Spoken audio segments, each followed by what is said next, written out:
In the cold and rainy winter night, Officer Francesco Bianchi walked slowly along the streets, wrapped in the silence that only a city asleep on a freezing night can offer.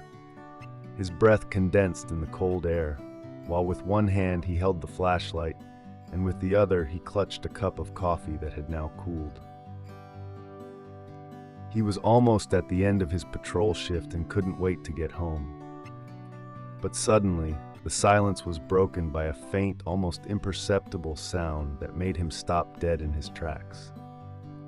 Before continuing, subscribe to our channel and activate the bell. Francesco whirled around, trying to figure out where that sound that sounded like crying was coming from. At first, he thought it was an animal, maybe a kitten in distress, but something about that sound bothered him. It was too insistent, too desperate to ignore.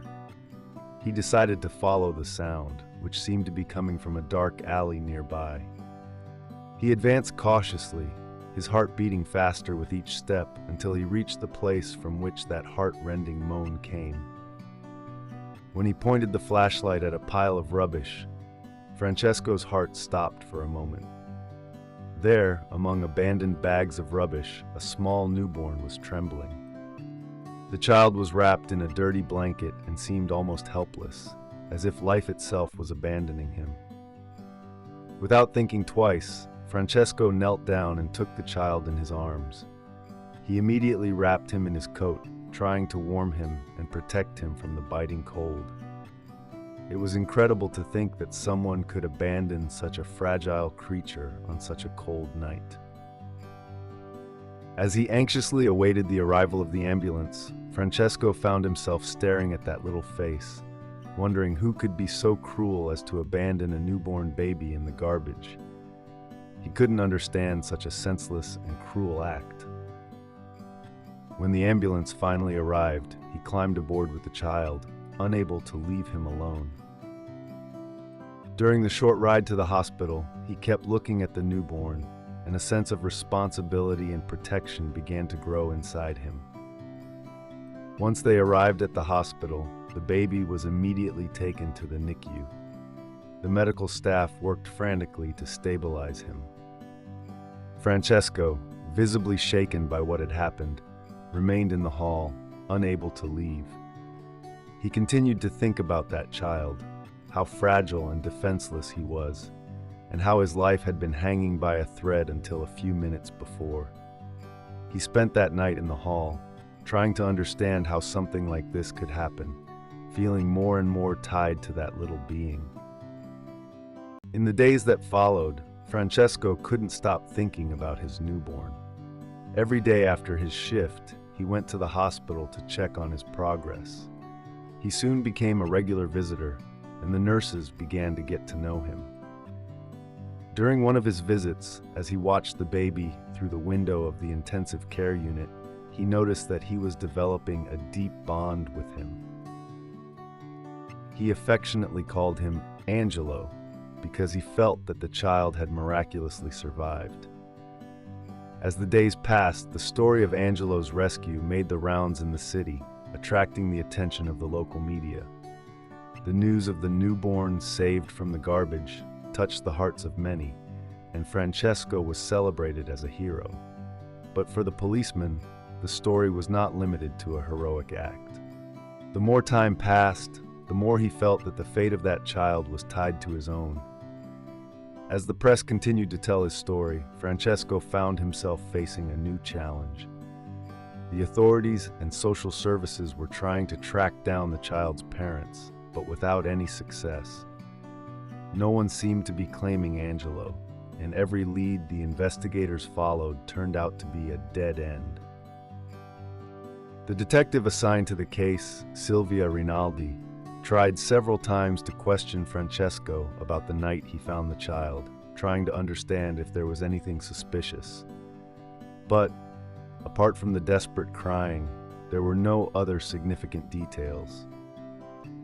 "It's as if someone abandoned him without thinking too much about it," Francesco commented once, with a deep sadness in his voice. As the months passed, the question of adopting Angelo began to surface. Francesco, who was now visiting the child every day, felt a growing bond. During a conversation with the social worker, the proposal to take care of the child permanently took him by surprise. "I never thought about becoming a father," he admitted with an uncertain smile, "but every time I see him, I feel it's my duty to protect him." Despite his initial doubts and fears of not being good enough, Francesco decided to start the adoption process. It was a period of uncertainty and reflection, but he knew it was the right decision. Every time he saw that little being, he felt that his life had found a new purpose. Months passed, and Angelo, thanks to Francesco's love and care, grew strong and healthy. When the adoption was finally completed, Francesco felt filled with joy. It was a radical change in his life, but one he embraced with all his heart.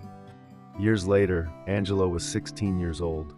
He was a bright and lively boy, but he began to wonder about his past. He knew he was adopted, but he had never tried to delve deeper into the matter. One evening, while looking through old newspaper clippings that Francesco had kept, he found an article that talked about his rescue. The headline read, "Policeman saves abandoned newborn." Angelo was shocked and felt the need to know more. With his heart full of conflicting emotions, he asked Francesco to tell him the truth. Francesco, with a certain sadness, told him the whole story of that night.